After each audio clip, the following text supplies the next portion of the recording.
Hi hello నమస్తే friends. Chicken joints ఎలా చేసుకోవాలో చూసేద్దామా. నీట్గా కడుక్కోవాలండి.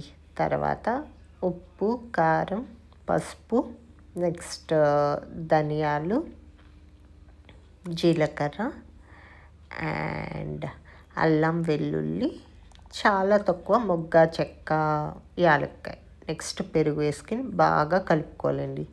ఇది ఫ్రిడ్జ్లో పెట్టుకుంటే 1 గంట 2 గంటలు దానికి మసాలా బాగా పడుతుంది అనమాట చికెన్కి. నెక్స్ట్ కొంచెం నిమ్మకాయ, కరివేపాకు, కొత్తిమీర అండ్ చిల్లీ కూడా వేసాను. చిల్లీ బాగుంటుందండి ఫ్రై చేసినప్పుడు.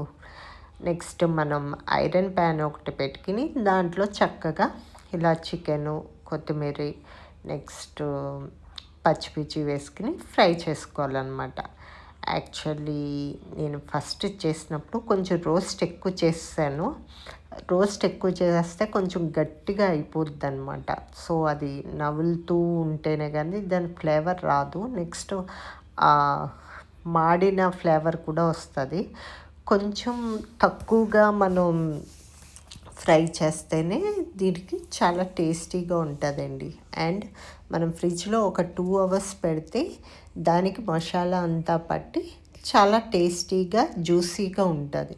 సో మనం బాగా రోస్ట్ కింద ఫ్రై చేయకుండా టెండర్గా, అంటే కొంచెం దోరగా ఉన్నట్టు ఫ్రై చేసుకున్నాం అనుకోండి, అది మాడే కలర్లో వచ్చేటప్పటికి మనం తీసేసుకుంటే చాలా బాగుంటుందండి. ఒకసారి ట్రై చేయండి. ఇలా ట్రై చేస్తే అసలు వదలరు అనమాట. అంత టేస్టీగా యమ్మీగా వస్తుంది. Please like, share and subscribe my channel. Thank you.